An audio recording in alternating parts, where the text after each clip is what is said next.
Bona nit a tothom. La conferència d'avui serà del nostre consorci Santiago Saavedra. Santiago Saavedra és un editor d'art amb moltíssima reputació de primer nivell a nivell internacional, i farem un repàs del que ha estat la seva vida, del que ha estat la seva introducció al món de l'edició, i com des d'inicis que no tenien res a veure amb l'edició, però sí que tenien algun punt important, passa a ser el principal accionista i editor del Viso, amb les relacions amb els grans museus del món. La farem en castellà, òbviament, i començarem. Santiago, tú naciste en París, de padre español y madre belga. Estabas predestinado que tu campo de actuación fuese el mundo. ¿Te sientes internacional con orígenes tan cosmopolitas? Tu familia paterna, diplomática. Tu familia materna, importante familia de Bélgica. ¿Pensabas tú seguir en el campo diplomático? No. Primero no me lo planteaba, supongo, en época temprana, pero iba orientado, yo creo, desde el principio hacia otras cosas. Sí. Nunca me empujaron tampoco ni me sugirieron que pasara a la actividad de prepararme para diplomático. Siempre en eso dejaron libertad total, con lo cual nada, fueron pasando los caminos habituales de la educación hasta que caí donde acabé cayendo, en el mundo de la educación. Pero después de París, viviste en otros países. Mi padre estaba destinado, cuando yo nací, en París, luego estuvo 6 años destinado en Suiza, con lo cual estuve ahí en un colegio durante hasta los 7, 8 años, y luego ya con 9 años vinimos a España y entré interno en un colegio de capuchinos en Navarra hasta los 16 años. Con lo cual el primer periodo de formación fue puramente, de hecho cuando llegué a España no hablaba ni castellano siquiera, solo hablaba francés e inglés, con lo cual tuve que recuperar tiempo perdido. Muy bien. ¿Y entonces estudias en la Universidad de Madrid? Sí. Ciencias físicas. Sí, en esa época, en cuarto y reválida, tenías que elegir entre ciencias o letras. Yo elegí ciencias. Mi padre, que había sido ingeniero de minas de Lovaina, pues siempre me empujó más al tema de ciencias, y elegí físicas, no por una tremenda afición a la física, porque tampoco tienes mucho criterio cuando tienes que tomar esa decisión, pero siempre te decían, te enseñará a pensar, te formará la cabeza, con lo cual como formación es buena cosa. Vale. Entonces, hasta que en los años 70, que tú eras un chaval, empiezas una aventura que ya te abre al mundo de la edición, que sería el tema de la revista ecológica de naturaleza, que sería la revista Periplo. Sí, al terminar la carrera, junto con 2 amigos, uno era un doctor en biología que trabajaba en Icona, y el otro era un amigo que tenía la misma afición que yo, que era hacer fotografías, sobre todo de naturaleza en aquel entonces. Pues decidimos crear una cosa que se llamó INCAFO, Instituto de Caza Fotográfica, con la idea de reunir y de suministrar ideas para gente que tenía esa misma afición. Eso pasó por el hecho de hacer una revista que se dedicaba exclusivamente a temas de naturaleza y de etnología. Y teníamos un local con una sala de proyección. Me acuerdo que las embajadas te daban películas en 16 milímetros gratis de temas de, si era la embajada de Canadá, pues del norte canadiense, si era tal, en fin, proyectábamos eso, teníamos la revista para los socios, y a un momento dado fui a ver a Iberia a decirles que igual que Air France tenía una revista que se llamaba Atlas, que daban a bordo, y que era una revista totalmente aséptica. Esa era de Air France, ¿no? Air France, sí. Aséptica, que solo trataba temas de naturaleza, de etnología y de viajes, de que ya que nosotros hacíamos esa revista con esas características, cambiándole la cubierta, pues que podía ser la revista de a bordo de Iberia. Y así fue. Durante años la revista Periplo para nosotros se llamaba Ronda Iberia para Iberia y cumplió esa función. Sí, entonces Incafo era un banco de fotos y también una editorial. Era editorial. Sí. Y ahí empezó a surgir lo que luego a lo largo de la vida se desarrolló más, que era el que nos encargaban determinados proyectos editoriales. En esta primera época eran sobre todo temas de naturaleza, y el Instituto de Cultura Hispánica en aquel entonces le convencimos de que podíamos realizar libros sobre los parques nacionales de los países latinoamericanos financiado por ellos y que fuera un regalo del Estado español al país en cuestión. El primer volumen fue Costa Rica, que me acuerdo que el presidente se llamaba Oduber en aquel entonces, y el país suministraba la Intendencia de Transportes y la bondad de los textos escritos por expertos locales. Y lo que hacíamos nosotros era ir con fotógrafos y desarrollar toda la labor editorial de reunir el material, de ilustrar los textos y de ir sacando. Entonces hicimos Costa Rica, Venezuela, Perú, Brasil, Argentina, Chile. Y la verdad fue una experiencia muy movida. Lo imprimías en todo siempre aquí. ¿En Barcelona? Sí, sí. Ahí la imprenta buena en aquel entonces se llamaba Casa Mayor. Sí. Y durante años pues venía aquí a imprimir, y la fotomecánica buena era una que se llamaba Cromart. Las dos desgraciadamente ya no existen, y todo lo hacíamos aquí. En una época muy pionera, y ahí es donde empecé realmente a desarrollar el tema de cómo imprimir bien el color, que es un tema particularmente complicado. Antes todo eso se hacía con márgenes muy pequeñitos, de posibilidad de variar, se imprimía color a color todavía, con lo cual si variabas mucho uno de los colores tenías que compensarlo con los otros. Era técnicamente muy sofisticado, y esta fotomecánica Cromart era la mejor por mucho, vamos. Y gracias a eso hicimos con éxito estos libros, y muy bonito. Voy a pasar a esta historia. Bueno, en el caso de Chile, lo que hacíamos siempre cuando empezábamos con un proyecto de estos era ir a ver a la compañía aérea, si es que existía, para ver si nos daba billetes, con la idea de que no costara tantísimo el proyecto. Y el delegado de LAN Chile me dijo que el que mandaba la región aérea de Santiago era compañero de promoción suyo, y que por supuesto que me daba la carta de presentación. Total, que llegué a Chile. Este señor me recibió y me dijo qué es lo que quería que hacer, y le expliqué pues que queríamos ir al norte a hacer unas fotografías del volcán Parinacota y del salar de Surire, que es un salar que está al norte cerca de la frontera con Bolivia y con Perú, y que necesitaba o un avión que se le pudiera quitar la puerta o un helicóptero que se le pudiera correr la puerta para poder hacer las fotos. Total, que me dijo, bueno, ¿cuándo puede ir usted a Iquique, que es una ciudad del norte del país que linda ya con la zona que me interesaba? Y como había vuelo, pues quedamos tal día, llegué, el teniente que me esperaba en el aeropuerto me llevó a darme un suculento almuerzo en el Casino Español de Iquique, y luego fuimos a la base. Cuando llegamos a la base, el general que mandaba a la base, la suerte es que había sido agregado aéreo de Chile en Madrid, y echaba de menos pues la copita de orujo, el café y todo ese tipo de cosas, con lo cual miró con muy buenos ojos el proyecto. Y cuando repetí lo que quería, pues el teniente instructor que vino dijo que era imposible, porque habían preparado un avión, pero que esto era 5.000 y pico metros de altura y que no estaría presurizado, y que por lo tanto no podía ni respirar ni hacer las fotos. Total, silencio de muerte, me había desplazado hasta ahí para nada. Y el general dice, bueno, ¿por qué no vuela usted un reactor de combate, ya que ha venido hasta aquí tan lejos, y en vez de volver sin hacer nada? Y esa es la foto que hay, que volé en ese avión.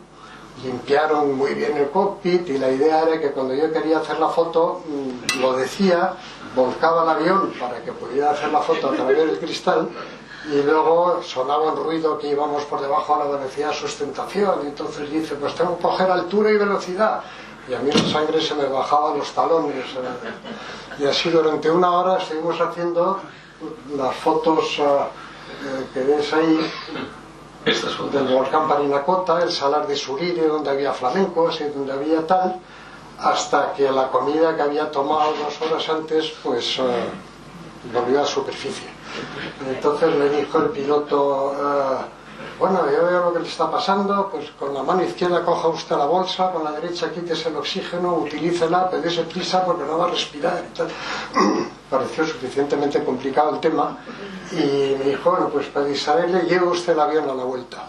Y entonces mueves 1 centímetro para allá y el avión pica, haces así, el avión sube y en fin, fue una experiencia del proyecto de los parques nacionales de Chile muy bonita y que no olvidé, y las fotos salieron francamente bonitas. Estaba limpio, estaba limpio y luego con un gran angular enfocas al infinito, con lo cual el plástico prácticamente no afectaba.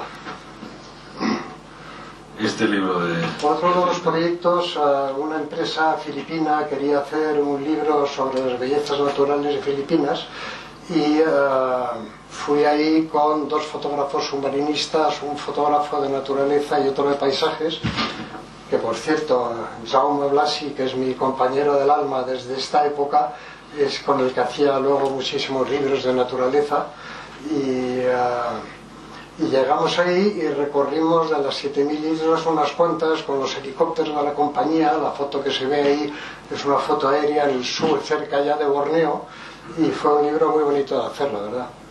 Estas experiencias de que te encarguen algo con un presupuesto cerrado, con un plazo de cumplimiento, está muy bien porque te permite cerrar el tema y cumplir satisfactoriamente. Y no estar ahogado financieramente, ¿no? Y no estar ahogado financieramente, ¿no? Esta foto de con Ortiz Echagüe. Ese es Ortiz Echagüe, que era nuestra gran fotógrafa del momento, que ya tenía 91, 92 años. Decidí pues que quería empezar a hacer libros de fotografía y él era nuestro fotógrafo emblemático. De hecho había tenido una exposición en el Metropolitan de Nueva York que comparaban fotos suyas con grabados de Goya, y él era un personaje. Le habían trepanado un oído con 3 años, oía muy mal con el otro, fue presidente de SEAT muchos años, fue fundador de una compañía aérea de construcción, pero lo suyo, su afición era la fotografía. Hacía fotografías pictorialistas que llamaban aquel entonces, que eran fotografías con mucho ambiente, que imprimía él en unas grandes cubas y todo eso. Y cuando le fui a proponer hacer un libro, al principio me dijo que no, que ya era muy mayor, que de haberle cogido más joven, y luego ya se animó y hicimos un libro, la verdad, muy bonito, con fotografías suyas de este tipo pictorialista, de tipos humanos y de la vida un poco así de la España de esos años, vamos, muy bonito. Pero esto era todavía con la editorial Incafo. Sí. Vale. Eso también sigue. No, esto ya es el viso. Época nueva, vale. Sí. Entonces, ¿tú, en qué año se crea el viso? 81. 81. Sí. Y entonces te basas en tu experiencia editorial con Incafo, pero te abres más a otro tipo de proyectos que no son de naturaleza. El tema naturaleza era un tema bonito y de afición, pero mucho más limitado desde el punto de vista de cobertura mundial, ¿no? Y en cambio el tema arte era un tema en determinado aspecto bastante incipiente todavía y que se prestaba a tener un sector de trabajo muchísimo más amplio. Entonces formé el viso ya solo y empezaron a surgir enseguida encargos. Casi siempre al principio eran todos encargos de empresas que querían en Navidad hacer un regalo, y yo proponía pues unas colecciones de serie, en cierto modo, ¿no? La empresa pues era sevillana de ellas, pues hicimos una iconografía de Sevilla en 4 años, que empezaba en las vistas más antiguas del arte medieval y terminaba con la fotografía del 19, y claro, 4 grandes libros de iconografía de una ciudad. Pocas ciudades tienen un resultado tan completo de toda su historia visual, en cierto modo, ¿no? Sí. Para otra empresa que estaba muy ubicada en América Latina y quería desarrollarse, pues hicimos grandes libros sobre las catedrales, las fortificaciones, los monasterios, las ciudades y todo eso, también un gran volumen por año. Y en todos esos casos tenías que a partir de cero llevar tus fotógrafos a recorrerte el país, tener la ayuda local, lo cual funcionaba muy bien, la verdad. Hasta que entras. ¿Esto sigue siendo las ciudades de Latinoamérica? De vez en cuando, aparte que vivía fundamentalmente de encargos, sí decidí hacer algún libro de creación propia. y este Anton van Wingaerde era un pintor flamenco que Felipe II le encargó dibujar España, y dibujó 52 ciudades españolas más o menos hacia 1550. Ningún otro país del mundo tiene una iconografía tan veraz de cómo era el país en aquel entonces. Los dibujos son desplegables grandes que miden 1 metro, metro y pico, documentados en el sentido de que pone el nombre de las iglesias y de los edificios importantes, y estaban todas en el Escorial hasta que Rodolfo II, que se había criado en el Escorial, se fue y se los llevó a Praga, y luego se quedaron diseminados. Hoy día está la mayoría en Viena, en Oxford, en las Moleum hay unos cuantos también, ninguno en España, y lo que hice es buscarlos todos, fotografiarlos todos y hacer el libro que recoge todas estas vistas preciosas, vamos, de ciudades españolas. Hasta que llegas a hacer un trabajo para la Caixa, que es el inicio de una gran línea y una gran carrera con los museos. Museos y catálogos. Y catálogos. Catálogos. Sí, pues cuéntanos esta historia de la Caixa. Pues mira, el hacer catálogos de exposiciones es una suerte y un trabajo bien llevado, tremendamente positivo, porque tiene una fecha de entrega obligada, lo cual para hacer cualquier tipo de libro es una cosa buena, porque si no dura eternamente, la gente cambia cosas permanentemente, cambia de idea. Aquí empiezas aquí, lo terminas aquí, lo entregas, lo cobras y el tema está terminado en ese sentido, ¿no? Y todo el mundo tiene el mismo ritmo de tener que tenerlo a tiempo para que esté. Y el primero que hice fue que me llamaron un día para decir que se iba a hacer esta exposición de 400 obras de Dalí. Empezó en Madrid, luego vino aquí, y la idea... Esto era en el 83, ¿no? 83, sí. Y me acuerdo muy bien que me dijeron, bueno, ¿qué descuento harías si te pagamos por adelantado el catálogo? Lo cual era bastante poco usual, que te pagaran por adelantado. Y total, hicimos el libro, el diseño venía ya condicionado y era el jefe de diseño de Walter Thompson, que era la gran agencia publicitaria de la época, que se llamaba Ramón Bilbao, y que decidió hacer 2 libros contratapados, lo cual técnicamente es complicado. Es decir, que el libro primero se abre así, la última tapa del libro es la primera del libro siguiente, y el siguiente por lo tanto se hace así, lo cual, y metido en un estuche, tiene la complejidad de la encuadernación, que tienes que hacer pasos manuales en ese sentido.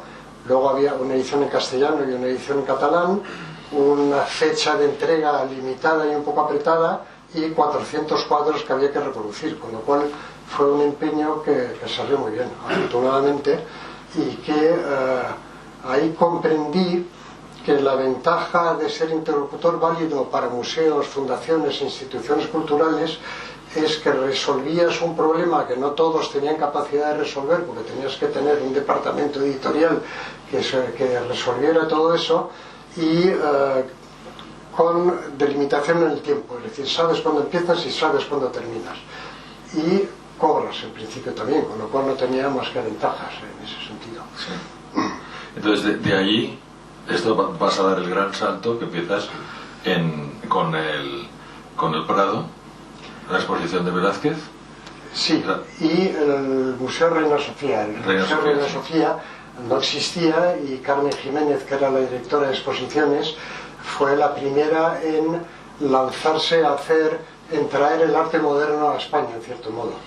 Antes solo era la Fundación Marc la que hacía eso, y cuando el ministerio empezó, pues con Diego Lara, que era un diseñador muy rompedor de aquella época, pues hicimos, la verdad es que una barbaridad de catálogos. La inauguración de Reina Sofía, el catálogo de inauguración del Museo Picasso de Málaga, y muchas de las obras así que se hicieron fueron con ese mismo criterio. Lo cual, a principios de los 80 no era tan frecuente.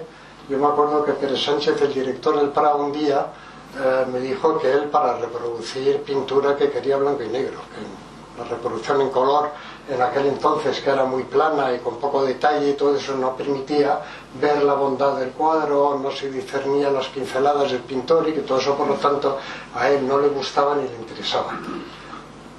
con la casualidad que tuve que hacer el catálogo de Velázquez, la exposición de Velázquez, que fue absolutamente única. Velázquez más o menos pintó un centenar de cuadros en su vida, y el Metropolitan de Nueva York decidió hacer una exposición de Velázquez y le propuso a Pérez Sánchez hacerlo a la Limón. El Met consiguió una serie de préstamos de cuadros de Velázquez de colecciones privadas que nunca se habían prestado y todo eso. Pérez Sánchez le llamó y le dijo que si Montevelo ayudaba al Prado a conseguir los cuadros que él había conseguido para Nueva York, que él daba la fragua de Vulcano para la exposición, que nunca había salido, él se había prestado, y haría también la exposición de Velázquez. Con el acierto de que cuando eso salió adelante, el Prado, con su capacidad, consiguió la Venus de Londres y muchos más cuadros que había conseguido el Metropolitan.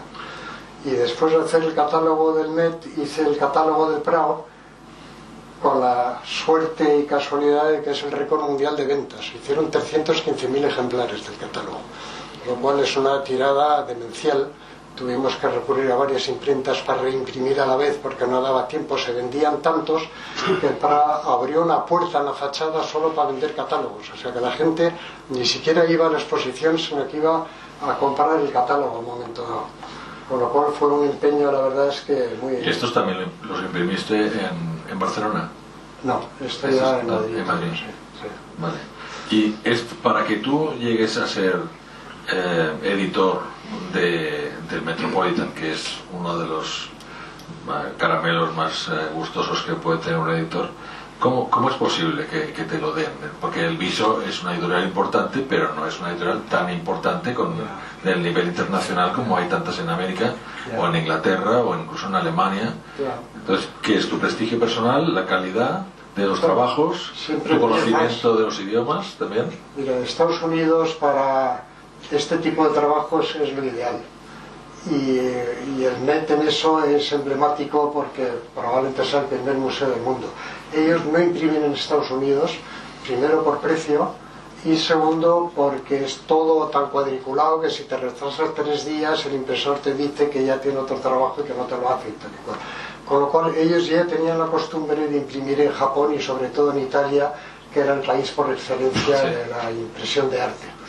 Pero como había hecho con ellos el catálogo de Velázquez y algún catálogo más, pues poco a poco decidieron, caso raro, que en vez de ir directamente a la imprenta, les venía muy bien hacerlo a través de una editorial que garantizaba la entrega a tiempo, la calidad de reproducción y el interés en hacerlo, ¿no? Porque todo el secreto en esto es convencer a la institución de que tú tienes tanto más interés que él en que uno salga a tiempo y otro esté lo más impecable posible.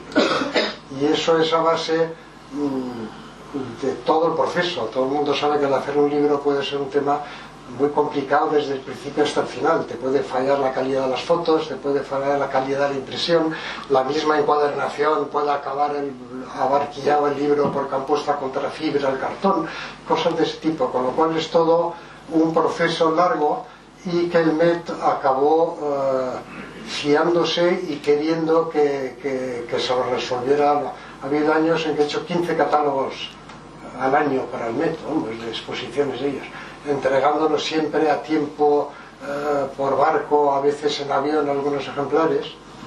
Y otro caso bastante curioso es el caso de Jacqueline Kennedy. Jacqueline Kennedy, ellos tienen una cosa que se llama el Costume Institute, que hace una exposición al año con una gran gala de moda en que van todas las artistas y todo eso, y hacen una exposición, y uno de ellos era la ropa que había utilizado Jacqueline Kennedy, y lo imprimimos aquí en printer, y la primera tirada fue de 100.000 ejemplares en rotativa, se agotó, hubo que reimprimirlo enseguida, y fue un caso muy bonito, vamos, de impresión de un catálogo de esto del Costume Institute. ¿Y el caso del Andaluz? El caso del Andaluz fue caso emblemático. El Metropolitan siempre ha hecho todas sus exposiciones en su sede en Nueva York. Nunca habían hecho una exposición fuera de. Y la señora Tarapor, que era la mano derecha de Montevelo, le convenció de que había que hacer en la Alhambra de Granada una gran exposición de arte de al-Andaluz. Montevelo al principio dejó que no, que le parecía una barbaridad, que no tenían experiencia en eso. La señora insistió y total, que iniciamos, y ahí me pidieron que acompañara, sobre todo en todos los viajes a Marruecos y a sitios para conseguir préstamos, para ayudar un poco a la interlocución.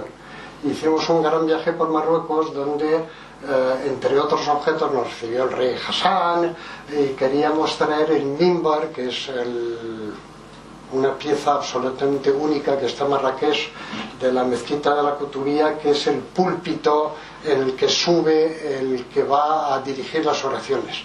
Y esto es un mueble de 4 metros de altura que tiene cientos de pequeñas incrustaciones, todas labradas a mano, todas distintas, que fue hecho en Córdoba en el año 1200 y pico, firmado y fechado, con lo cual probablemente sea la pieza mobiliario más antigua en buen estado que exista. Y el rey Hassan, cuando le dijimos que nos lo queríamos llevar, dijo: pero de verdad que es bueno y tal. Pues sí, es absolutamente único, pues llévenselo. Hasta que los conservadores del Met vinieron y vieron que era inamovible porque se hubiera caído a cachos, una estructura de madera complicada. Y entonces decidieron que lo iban a restaurar, y el Met lo financió, y se restauró. Y si pones la foto siguiente, cuando se terminó el libro, se lo llevamos. El señor que está a la derecha es Montevelo, el que está a la izquierda es el actual rey de Marruecos, que era príncipe en aquel entonces, que está mirando el libro cuando se le entregó ya un ejemplar. Pero volviendo a la exposición de Al-Ándalus, tuvo lugar en la Alhambra, no se podían tocar las paredes, con lo cual todas las vitrinas y todo era totalmente exento, con gran delicadeza, además de no estropear ni tocar nada en un edificio tan singular. Y una de las piezas que hubo que traer eran unas lámparas que están en Fez, en la Karawin, que es la gran mezquita de Fez, que eran campanas, enormes campanas traídas de Santiago de Compostela al lomo de prisioneros cristianos por los árabes cuando entraron a saco en Santiago de Compostela. Al-Mansur. Y lo transformaron en lámparas de mezquita, y entonces son unos aros que le colocaron con bombillas. Y tuvimos que ir a recoger por la noche a las 3 de la mañana, porque la mezquita tenía ya las primeras oraciones pronto, descolgar una, meterla en un camión y llevarla hasta Granada, y estuvo presente en esta exposición, que fue un éxito total, fue francamente bonita, año 92, el año de la Expo. Muy visitada, y fue una exposición absolutamente única, y nunca más han hecho otra exposición fuera de sus sedes. Este libro de Al-Ándalus también fue un éxito de ventas, ¿no? Un éxito de ventas, se reimprimió varias veces, y se hizo una edición inglesa que es esa, para el Metropolitan también, porque tuvieron parte de la exposición, fue el Metropolitan luego. Después fue el Metropolitan más. Sí. Esta fue el Bizancio con el Metropolitan, que luego Odelías. Sí. Explica esta. Eso fue otro caso bonito. El Metropolitan quiso hacer una gran exposición de arte bizantino, y resulta que hay un monasterio en la península del Sinaí que existe desde el año 330, tiene más de 3.000 iconos, y que es la segunda biblioteca más importante de libros religiosos después del Vaticano. Está perdido en mitad del desierto del Sinaí, desierto de piedra, nunca ha sido destruido, nunca ha sido nada, porque resulta que tienen un firmano, documento de Mahoma, que les protege, a pesar de estar en territorio islámico desde hace muchos siglos. Y esto es porque el Sinaí es donde en principio Dios estableció su primera relación con un ser humano, que era Moisés, y le dijo: súbete ahí que te voy a dar las tablas de la ley, en una montaña, está justo detrás del monasterio. Con lo cual, Moisés, para los musulmanes, para los judíos y para los cristianos, es un personaje reconocido, respetado, y por lo tanto todas las religiones este monasterio siempre lo han amparado y lo han respetado. Nunca habían prestado nada, y el Met, una vez más, en su actividad rompedora, decidió que iba a intentar si les prestaban iconos. Viaje que hicimos ahí, en la que se ve precisamente las reuniones que teníamos. Si vuelves, yo creo, o la siguiente, esa, ahí está uno de los monjes con uno de los iconos que prestaron. Había que ver cómo y prestaron 40 iconos para la exposición en Nueva York. y el obispo Damianos, que era el obispo que mandaba en el monasterio, fue a la inauguración al Metropolitan, y en la sala donde estaban los iconos él estaba a la puerta así, recibiendo como invitado para mostrar sus obras al público que iba a la exposición. Total, que fue una experiencia muy, muy bonita y muy única. Esto hace 24 años que fui ahí. Yo he vuelto y al final contaré un proyecto que está en marcha ahora precisamente con uno de los monjes. Bueno, aquí hay un tema que es que tu dedicación personal en cada proyecto, tienes fama de que en cada proyecto, por el tamaño que sea, pues tú lo cuidas y lo persigues y lo controlas, incluso si tienes que ir a las 3 de la mañana a la imprenta para verificar que esté saliendo bien el color y que esté funcionando porque va involucrado en cada proyecto tu prestigio. Entonces, esto es un tema que ha sido diferencial, porque tú sigues hoy al pie del cañón y sigues controlando todos tus proyectos. Pues esta es una de las... Aquí vemos tu trabajo en las imprentas, con la foto a la derecha es con un fotógrafo que verifica si su trabajo está bien hecho. Esto ha sido una constante en tu vida, ¿no? Sí, esto es un tema fundamental, porque como decía antes, todo el proceso, desde que te encargan un tema hasta que lo entregas, pues pasas por una multitud de pasos.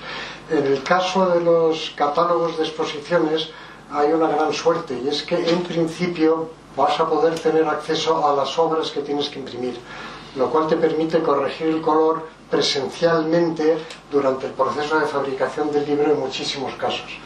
Y eso garantiza que luego la impresión tienes un criterio para garantizar que se va a parecer lo que estás imprimiendo a lo que se va a ver en la exposición, teniendo en cuenta, por supuesto, todos los tremendos temas técnicos de que la luz con la que el cuadro está en la exposición no tiene nada que ver con la luz del fotógrafo ni nada que ver con la luz de la imprenta, y que todo eso hace que haya variaciones de luz y que nunca es matemáticamente exacto, pero sí es una garantía de veracidad, de que no te apartas muchísimo del tema.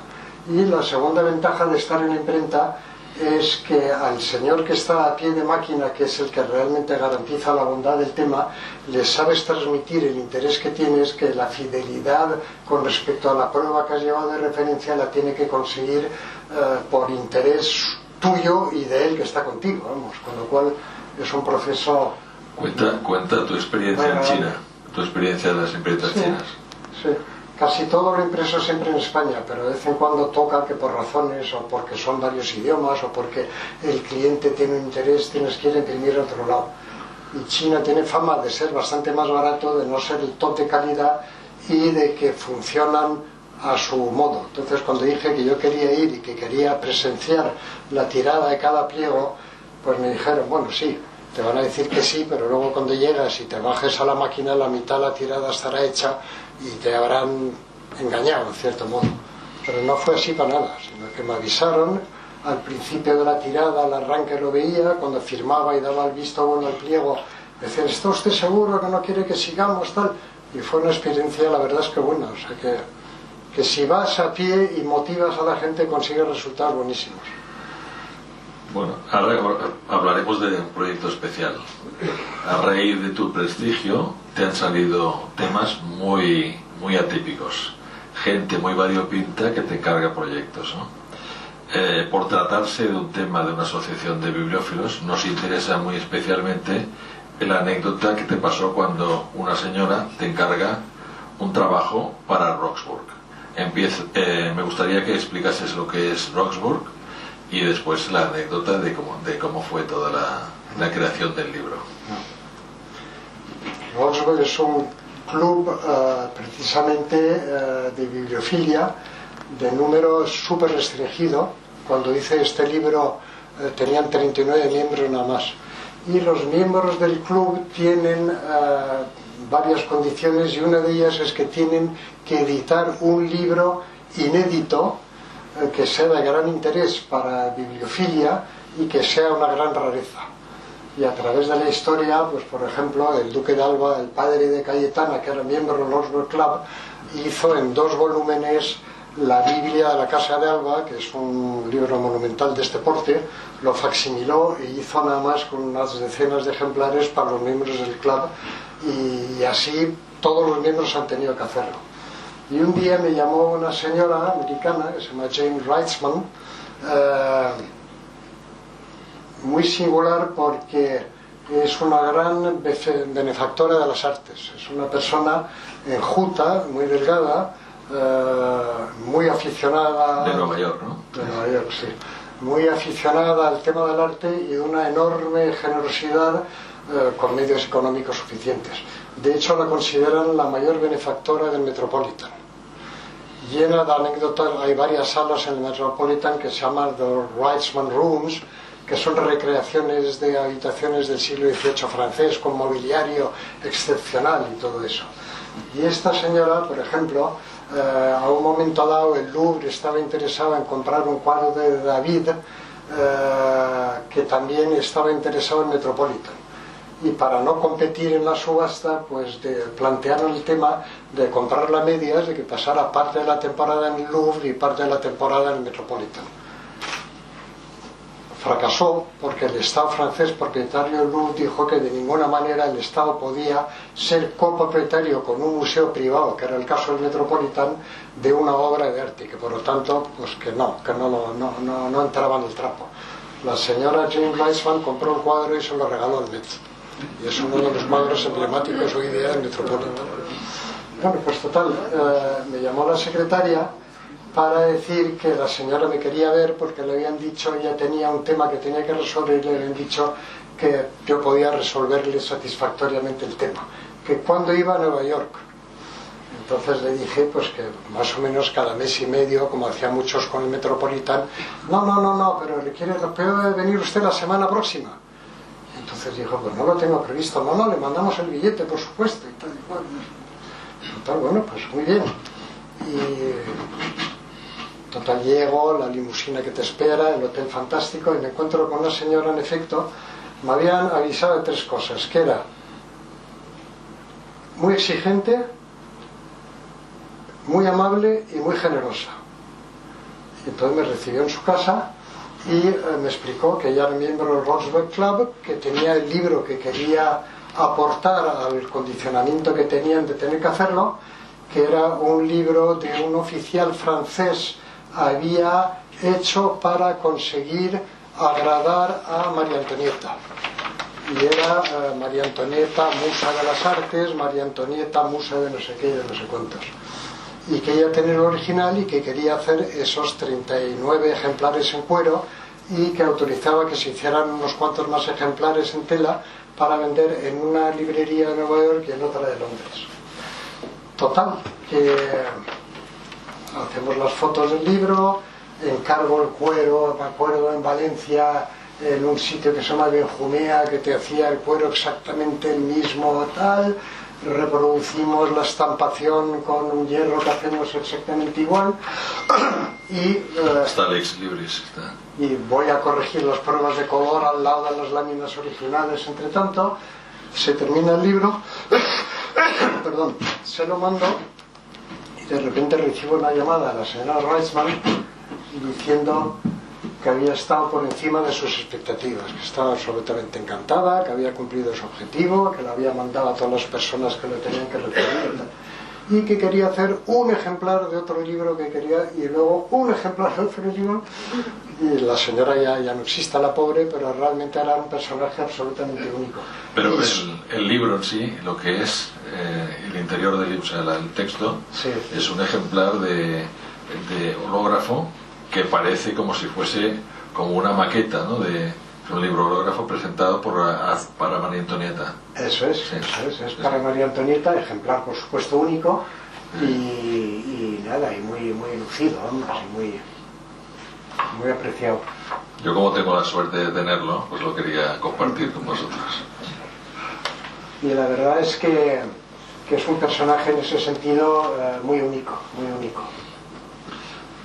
Y su pasión, encuadernaciones del siglo XVIII francés.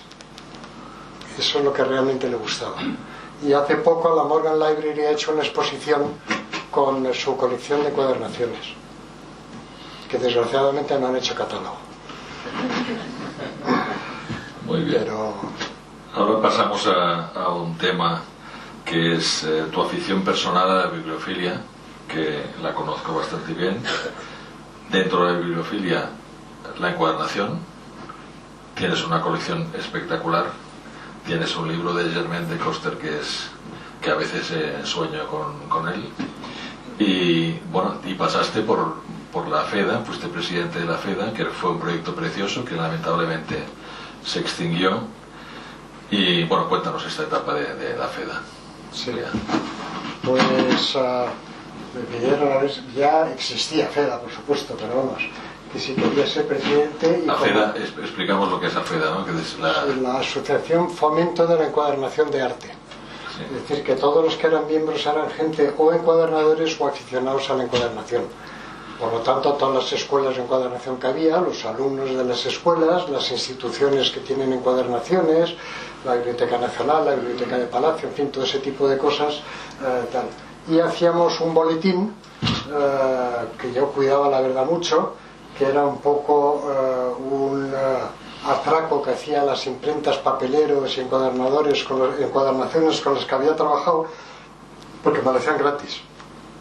La impresión, el papelero daba el papel, el encuadernador lo encuadernaba gratis, y durante varios años hicimos exposiciones, la verdad es que muy cuidadas, en el Museo de Artes Decorativas de Madrid. Hicimos una de libros de pequeño formato, otra de encuadernación textil, otra que hicimos financiada por el Banco Hispano en una sala de exposiciones que tenían. Eran obras maestras de las grandes bibliotecas europeas, y vinieron de Luxemburgo, de la Biblioteca de París, de la Wittokiana, de la British Library.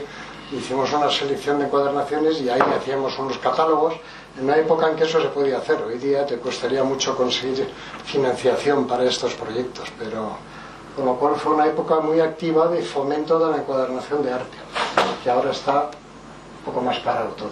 Sí, las revistas de la FEDA son muy buscadas. Hay algunos ejemplares que son de imposible localización, pero bueno, es una grandísima aportación para el mundo de la encuadernación, lo que significó FEDA. A través de nuestra mutua afición a la encuadernación, pues nos encontramos en Madrid. Bueno, nos vimos también para mí fue espectacular en la inauguración de Darbeyeler de Goya, la exposición de Goya más grande, mejor que se ha hecho nunca, ¿no? Tuve la suerte de poder ir a esta exposición y me encontré a Santiago en Basilea, y cuando nos regalaron a cada uno el catálogo, pues me di cuenta que estaba hecho también por él, por el viso, ¿no? Un catálogo espectacular. En fin, nosotros fuimos, nos conocimos, donde tenemos la mutua afición de la encuadernación, y entonces, hablando de los encuadernadores, me comentaste la historia de Fan West. Fan West es un encuadernador belga que tiene una historia que tú la explicarás mucho mejor, porque aquí entra la figura de tu abuelo, que es un personaje increíble, por varias anécdotas que si tenemos tiempo las comentaremos. Y pues vamos a visitar el Château de Belley, que es el castillo de la familia Ligne. El abuelo de Santiago era el príncipe de Ligne y el propietario del castillo, que acogió durante toda la última etapa de la vida de Fan West. Y de hecho Fan West tuvo una serie de problemas personales o sociales porque había tenido mucho éxito, y tu abuelo lo acoge y le da trabajo y le da casa y tal. Y luego estas obras las pudimos ver en el viaje que hicimos a Bruselas, y que era una cosa espectacular. Bueno, el sitio, el castillo, la biblioteca del castillo y la propia exhibit de Fan West. Cuéntanos un poco de la historia de tu abuelo, la afición a la encuadernación, la relación con Fan West y hasta llegar a esta exposición. Fan West era un personaje singular, de carácter difícil, bastante bronco, perfeccionista, y de joven lo conoció mi abuelo porque coincidió en la Primera Guerra Mundial con él en el ejército. y debieron de conectar de alguna manera. Luego él fue contratado para hacer un trabajo de exploración en el Congo belga. No, eso fue antes, en el Congo belga de joven, junto con otras 6 personas, tenía que ir a buscar qué trazado se podía hacer para hacer carreteras a través de la selva en determinadas zonas del Congo belga. De los 6 murieron 5 y sobrevivió él. Y reapareció al cabo de 2 años cuando todo el mundo lo daba por muerto. Y entonces volvió a París ya en esta ocasión, se casó y se hizo encuadernador. Estaba dotado para ello, le gustaba, y montó con su mujer, que tenía un familiar que era ya encuadernador, un taller de encuadernación. Pero como era belga, pues volvió a Bélgica y ahí acabó de director de l'École de la Cambre, que es la gran escuela de encuadernación belga y probablemente o la mejor o la segunda mejor de Europa. Como era un personaje complicado, duró varios años, pero acabó pues siendo muy conflictivo. La reina de los belgas lo quería muchísimo y lo amparó muchísimo y todo eso, pero acabó perdiendo el puesto, nombraron a otra persona y este se encontró sin oficio ni beneficio y con muy pocos recursos y con una salud deficiente y con una mujer con salud deficiente. Como había mantenido cierto contacto con el abuelo, pues lo fue a ver y en el pueblo donde está el castillo y todo eso, pues el abuelo le buscó una casa y lo tuvo ahí en los últimos años funcionando, lo cual hizo que toda su biblioteca particular de sus encuadernaciones pues se la legó y por eso están Esto eran 20 años más o menos duró esto, ¿no? Sí. Y este hombre aparte era polifacético porque lo que le interesaba de verdad era la egiptología y la escritura cuneiforme y todo ese tipo de cosas. Y hizo varias publicaciones sobre ese tema y de hecho ahora va a haber otra exposición en el castillo solo de tema egiptología basado en material de él y de otras cosas que traerán. Pero vamos, era un personaje muy singular. Yo lo conocí, me acuerdo, un hombre con una barba, delgado, adusto, seriote, pero muy particular, muy único, ¿no? Bueno, y muy buena persona, ¿no? Porque la historia de Belay, cuando los nazis invadieron Bélgica, Belay es un palacio, un castillo precioso con unos parques espectaculares y hay varios edificios que forman parte de la propiedad. En la Orangerie tenían a 900 niños huérfanos o que estaban desamparados durante la Guerra Mundial, y entonces, si no recuerdo mal, fue el obispo de la zona que le pidió a tu abuelo tener refugio para 100 niños judíos o 150. Sí, estaba diseminado el tema. A los niños los bautizaron, los abuelos apadrinaron a algunos porque los alemanes periódicamente venían y miraban la lista de quién estaba ahí, y claro, de haber sido niños judíos hubiera sido más que problemático y peligroso para ellos también, vamos. Entonces estaban camuflados entre todos los 900. Entre los niños, Y entonces a raíz de esto era un tema secreto que no lo supo nadie, y a raíz de un joven judío que visitó después Belay, se dio cuenta de que había estado en esa propiedad anteriormente, y entonces empezaron a investigar y salió esto, ¿no? Y entonces el Estado de Israel Israel los nombró justo entre los justos, que es una cosa que hacen a la gente que ha salvado muchas vidas y todo eso. Y la familia fue invitada y había varios de los supervivientes que se acordaban, con 8 años habían estado ahí, que soltaron discursos llorando emocionadísimos, ¿no? Esto fue espectacular, esta visita.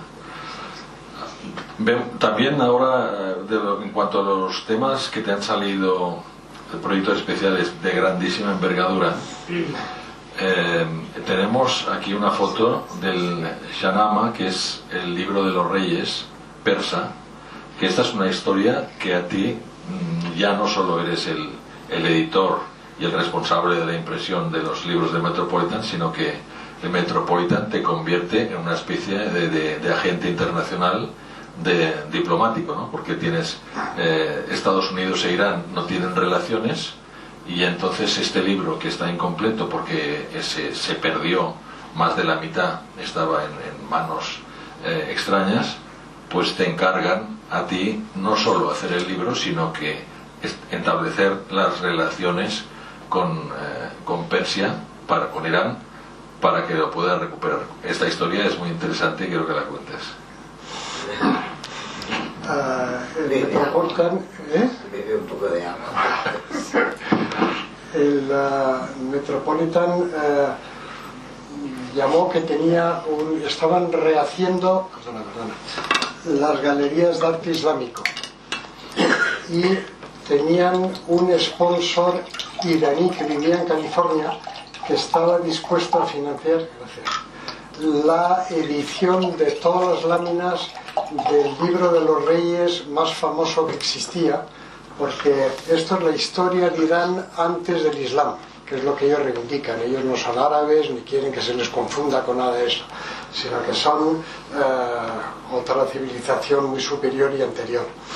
Y el ejemplar más importante que jamás ha hecho lo hizo el Shah Tamshap en 1560, una cosa así, y ejemplar único, por supuesto, que acabó en manos de un americano que se llamaba Otton, que se le ocurrió la idea a un momento dado de desguazarlo y de venderlo por páginas, lo cual un crimen horrible.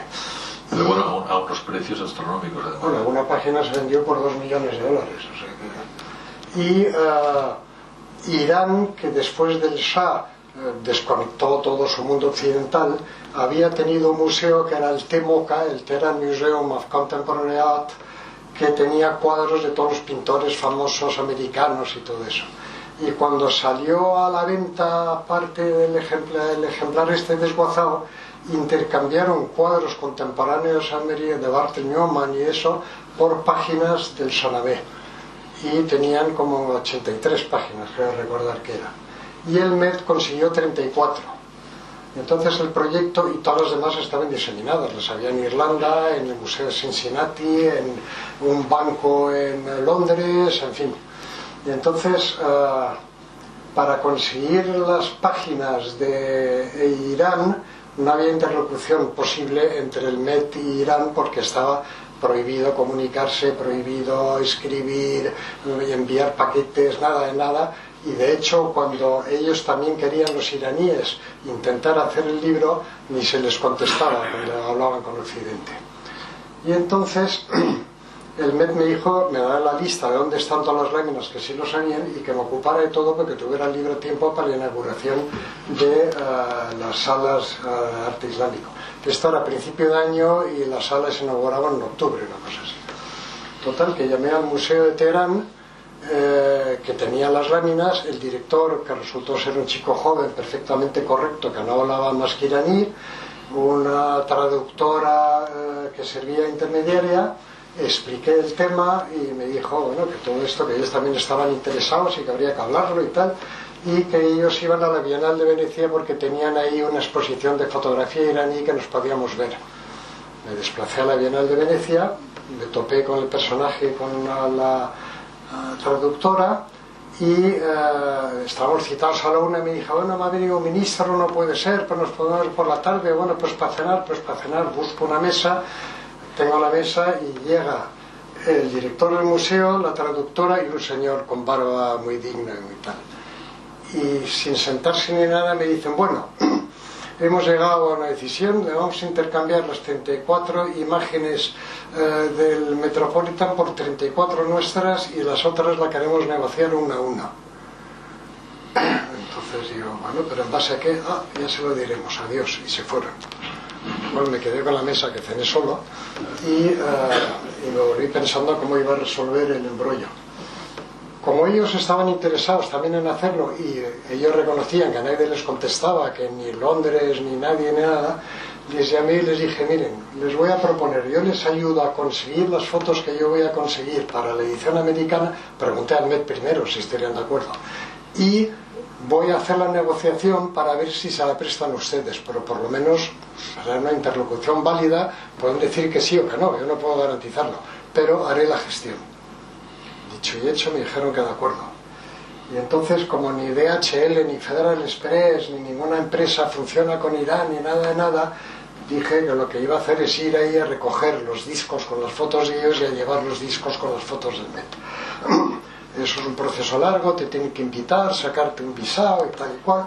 Y fui en avión hasta Teherán y llegué a las 2 de la madrugada, me acuerdo, con un lío en el aeropuerto, mucho cuidado, y con mis 3 disquitos así en el bolsillo. De repente veo un arco de seguridad y digo, aquí ya me van a quitar los discos, esto va a sonar y vete a explicar a qué tal. Y cuando estoy en la cola esperando, se me acerca un señor y me dice, no pase a dona. Me fui para el hotel, sabían supuestamente quién era y para qué venía, y total, al día siguiente reunión con el director del museo y el fotógrafo. Metemos el disco mío, pum, pum, pum, amplía, muy bien, muchos megas, está estupendo, tal, muy bien, tal. El fotógrafo saca las suyas, mete el disco, pam, perfecto, muy bien, perfecto, lo que queríamos, toma usted, tal, pum. Vuelvo a España, meto el disco primero, pum, meto el segundo el mismo y el tercero el mismo, me habían dado 3 veces el mismo disco.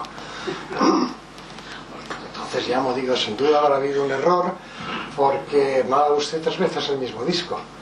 Dice, pues tenemos un problema, porque el fotógrafo se ha ido a trabajar al norte del país y no vuelve hasta dentro de 3 semanas y tal.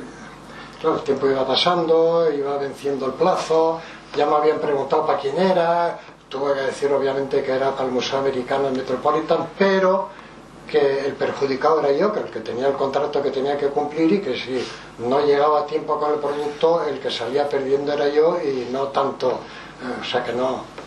Total, que era verdad, que se habían equivocado, conseguí los discos, hice el libro y...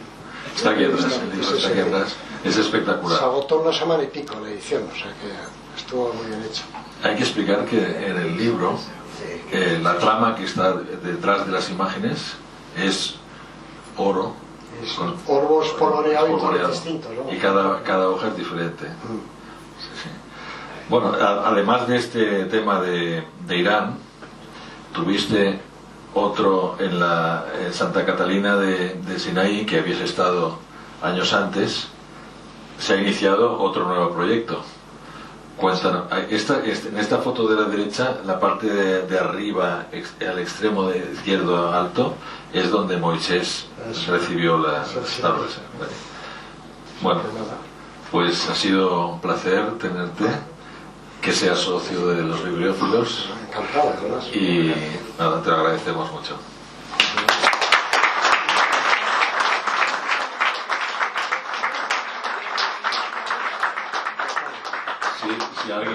Si alguien puede hacer alguna pregunta. Santiago, respecto de la producción editorial, antes hablamos sobre el tema de la proporción áurea, pero los aspectos técnicos editoriales de la edición en cada caso son distintos, ¿no? Sí, bueno, ha progresado mucho. Esto en los años 70 era particularmente complicado el garantizar la bondad de un producto con la fidelidad del color, con todo eso, porque las tintas, ya se sabe, reaccionan con la luz de manera distinta. A mí me pasó una vez en el Prado, ir con el catálogo que había hecho de una exposición, ponerme delante el cuadro y no se parecía nada. Y entonces digo, qué barbaridad. Me fui acercando al cuadro, me fui acercando hasta que me llamó la atención el tal, y estaba clavado. Es decir, que cómo reacciona la tinta de un libro con la longitud de onda de la luz es un tema que como físico me interesa mucho, pero que es particularmente complicado.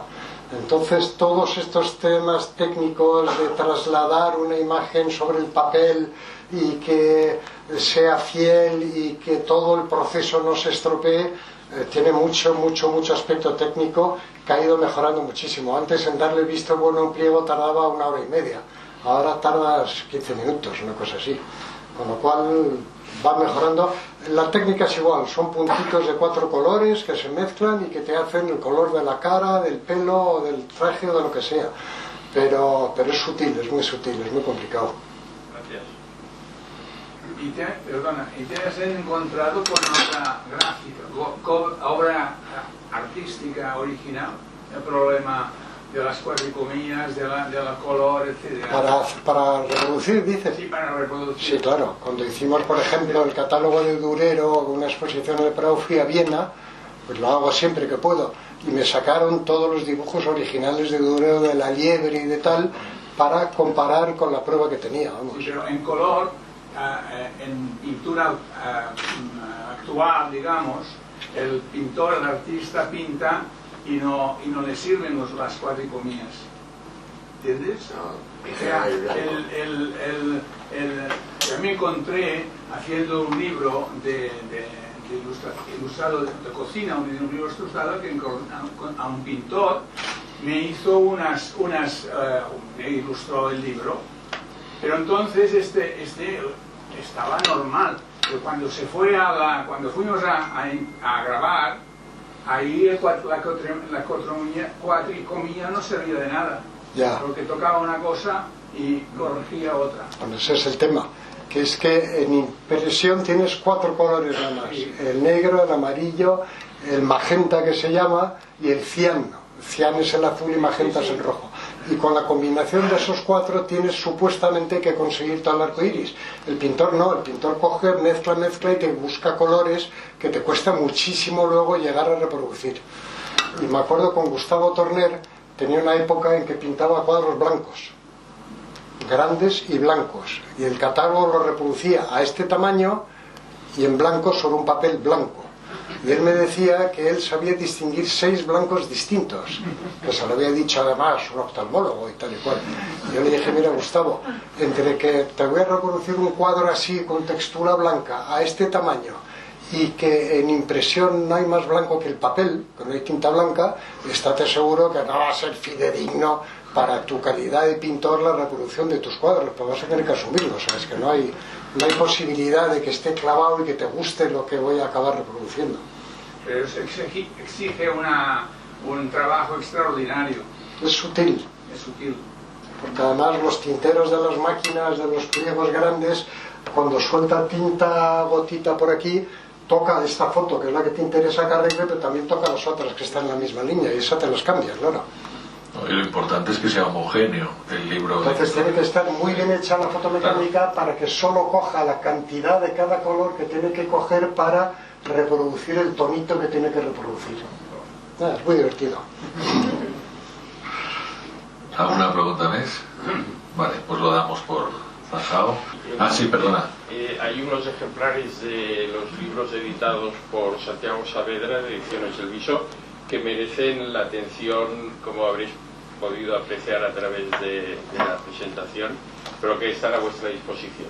Especialmente el libro persa, que está en esta mesa, que lo pondremos ahí para que es un libro que vale la pena que echar un vistazo, ¿no?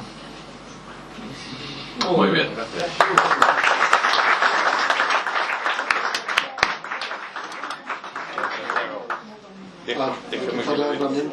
Déjeme que le desconecte.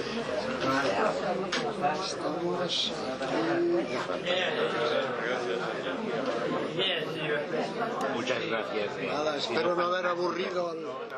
Exactamente lo contrario. Gracias a todos.